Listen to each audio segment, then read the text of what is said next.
Pemuda hanya menyentuh permukaan batu dengan tangannya. Dia segera menyimpulkan bahwa itu adalah bahan mentah yang tidak berharga. Tapi dia tidak berani mengatakannya, karena bosnya masih ingin menjual batu itu kepada orang yang tidak mengerti untuk mendapatkan keuntungan. Jadi setelah melihatnya, dia pun berbalik dan pergi. Namun wanita yang datang untuk membeli batu itu menyadari keanehannya. Jadi dia segera membuat alasan pergi ke toilet dan kemudian berlari untuk menemui pemuda itu. Begitu dia melihat pemuda itu, dia langsung pada intinya. Dia menyatakan bahwa dia bisa melihat kemampuan menilai batu permatanya. Dia ingin bertanya tentang pendapatnya setelah melihat batu hitam yang baru saja dia lihat. Namun pemuda itu tidak mau berbicara setelah mendengarnya. Dia takut melanggar peraturan bosnya. Namun saat itu wanita itu mengeluarkan 10.000 yuan dari tasnya. Dan dalam sekejap, dia langsung menyelipkannya ke dalam saku pemuda itu.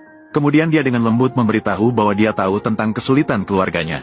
Pemuda itu baru sadar bahwa wanita itu tidak sederhana. Ternyata dia telah menyelidiki bahwa di rumahnya ada seorang ibu yang sakit parah dan membutuhkan biaya pengobatan yang besar. Dan saat pemuda itu melihat kesungguhan wanita itu, dia juga tidak ingin wanita itu ditipu. Segera dia memberitahunya bahwa batu hitam yang baru saja itu tidak bisa dibeli. Dia bisa membeli batu yang paling kecil di sebelahnya. Wanita itu pun sangat terkejut mendengarnya. Kemudian dia bertanya apa perbedaan dari batu kecil itu. Pemuda itu memberitahunya bahwa batu kecil itu memiliki hijau sempurna di dalamnya. Itu juga merupakan giok kualitas tertinggi. Mendengar kata-kata ini, wanita itu langsung mengerti maksud pemuda tersebut. Selanjutnya, pemuda itu juga mengingatkan jangan menjelaskan membeli batu kecil itu di sini. Kalau tidak, dia akan tertipu. Wanita itu merasa sangat diberi pelajaran setelah mendengar itu. Detik berikutnya, dia langsung berjalan ke depan batu tersebut. Dia memberitahu bos bahwa dia telah membeli batu hitam dan batu kecil itu. Dan bos melihat dia telah menghabiskan ratusan ribu untuk membeli batu hitam. Maka dia dengan murah hati segera memberikan batu kecil itu kepadanya. Sementara wanita itu diam-diam merasa lega. Kemudian dia meminta bos untuk terlebih dahulu membawa batu hitam itu untuk diukur.